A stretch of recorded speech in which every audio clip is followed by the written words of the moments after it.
Now come to the third question.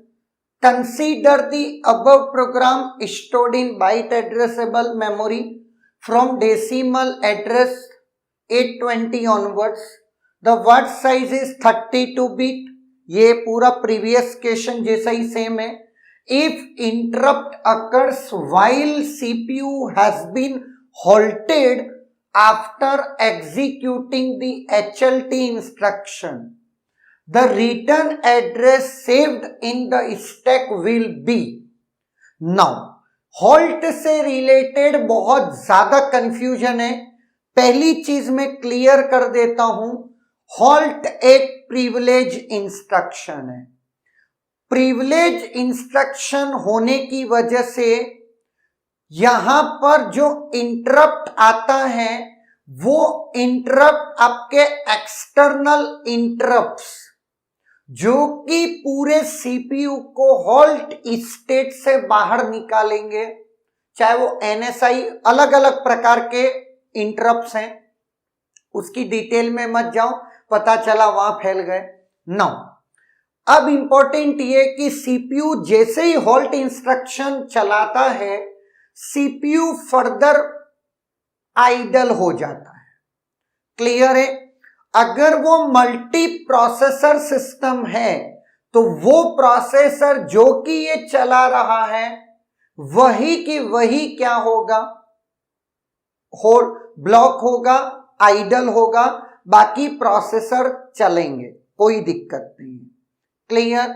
Now अब आता है, अब ड्यूरिंग हॉल्ट इंस्ट्रक्शन अगर इंटरप्ट आता है ड्यूरिंग हॉल्ट तो इसका आंसर दे पाना बहुत मुश्किल है, क्योंकि बहुत से आईआईटीज और आईएससी के प्रोफेसर, मैंने अपने स्टूडेंट्स को भी भेजा था उनके पास इस क्वेश्चन से रिलेटेड, तो उनका स्ट्रेट फॉरवर्ड आंसर था कि हॉल्ट इंस्ट्रक्शन को इंप्लीमेंट करने के मल्टीपल वेज हैं.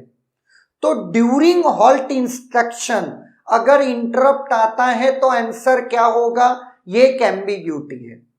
लेकिन इन्होंने जो क्वेश्चन पूछा है वो after executing the halt instruction.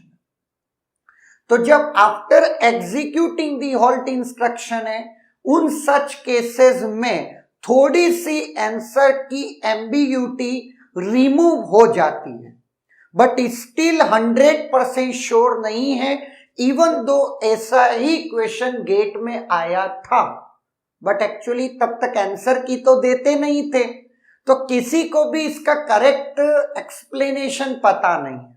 But yes, जब हॉल्ट इंस्ट्रक्शन के चलने के बाद सीपीयू जब हॉल्टिंग में है और कोई एक्सटर्नल इंटरप्ट आएगा उस हॉल्ट स्टेट से सीपीयू को निकालने को, तो सीपीयू उसके बाद के इंस्ट्रक्शन को एग्जीक्यूट करेगा हॉल्ट के बाद. तो ऑब्वियस है स्टैक में उसके बाद का एड्रेस सेव होगा, ये बात तो दोहराए नहीं है ना, इसलिए एक प्रकार से थोड़ी बहुत एम्बिग्यूटी रिमूव हो जाती है. नाउ तो यहां पर हॉल्ट इंस्ट्रक्शन के बाद जो आपका स्टैक है, स्टैक में हम क्या सेव करके गए होंगे, हॉल्ट के बाद का एड्रेस दैट इज 904 है ना. और ये मैंने प्रीवियस क्वेश्चन से सिंपली कॉपी कर दिया है.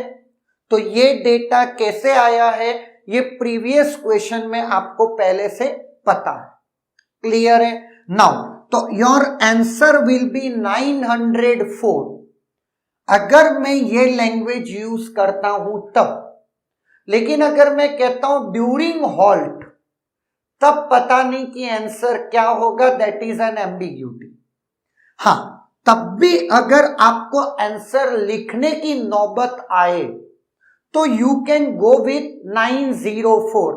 अब आपके दिमाग में आ रहा होगा कि सर हॉल्ट के बाद तो कोई इंस्ट्रक्शन है ही नहीं, that is forget about that, क्योंकि आप उससे कुछ कर नहीं सकते. कॉन्सेप्ट है वो मैंने बता दिया कि सीपीयू जब हॉल्ट स्टेट में था तो जब एक्सटर्नल इंटरप्ट आया है तो हमको तो ये तक नहीं पता है कि वो काम क्या करवाना है, इंटरप्ट किस प्रकार का आया है, ये सारी कहानी छोड़ दो। लेकिन अगर स्टैक में कोई एड्रेस सेव है तो 904 हॉल्ट के बाद का एड्रेस सेव है, इसके चांसेस करेक्ट होने के सबसे ज्यादा हैं। क्लियर है? तो remember this part, it is one of the ambiguous, tough and tricky question. बहुत सी टेस्ट सीरीज पूछती हैं, तो आप इस आंसर के साथ जा सकते हो। अगर उसकी आंसर की में डिफरेंट है तो फिर उन्हीं से आप आर्ग्यूमेंट कर सकते हो कि what is the correct reason behind that answer जो भी उन्होंने दिया हो। Clear? Is there any doubt?